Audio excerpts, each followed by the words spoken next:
Chaque jour, Charles et Carole vous présentent la leçon de l'école du sabbat.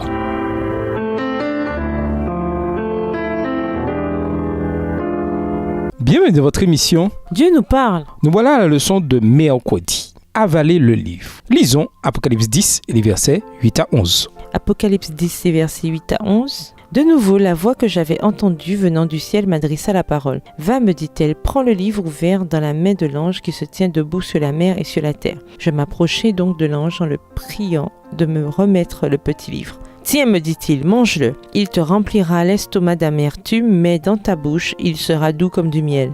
Je pris donc le petit livre de la main de l'ange et je le mangeai. Dans ma bouche, il fut doux comme du miel, mais après l'avoir mangé, mon estomac fut rempli d'amertume.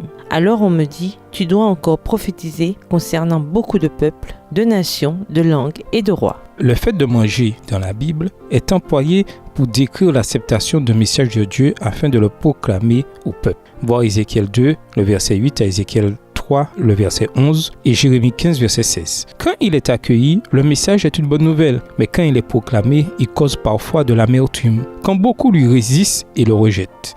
L'expérience douce amère de Jean qui avale le livre qui représente le livre de Daniel est liée à la révélation des prophéties de Daniel sur la fin des temps. Jean représente ici l'Église du reste qui est mandatée pour proclamer l'évangile éternel, voir Apocalypse 14, versets 6 et 7, à la fin de la prophétie des 1260 jours années de Daniel. Daniel 7, verset 25. Le contexte indique que la vision de Jean renvoie à une autre expérience douce amère au terme de la période prophétique des 2300 années.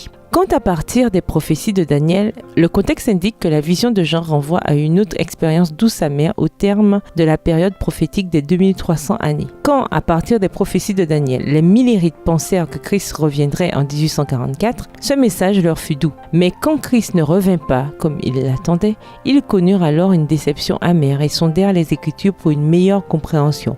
La mission de Jean de parler encore en prophète au monde renvoie aux adventistes sabbatistes, suscités pour proclamer le message du retour de Jésus en lien avec les prophéties de Daniel et de l'Apocalypse. Lisons Apocalypse 11 et versets 1 et 2. Quel ordre Jean reçoit-il ? Apocalypse 11, versets 1 et 2. Je reçus un roseau, une sorte de baguette d'arpenteur, avec cet ordre. Debout, prends les mesures du temple de Dieu et de l'autel, contre ceux qui s'y prosternent dans l'adoration. Mais laisse de côté le parvis extérieur du temple, ne le mesure donc pas, car il a été abandonné aux nations païennes. Elles piétineront la ville sainte pendant 42 mois. Ce passage prolonge la scène d'Apocalypse 10. Jean reçut l'ordre de mesurer le temple, l'autel et les adorateurs. La notion de mesure dans la Bible renvoie métaphoriquement au jugement, voir Matthieu 7, verset 2. Le temple qui devait être mesuré se trouve au ciel, où Jésus accomplit un ministère en notre faveur. La référence au temple, à l'autel et aux adorateurs renvoie au jour des expiations, voir Lévitique 16, versets 16 et 19.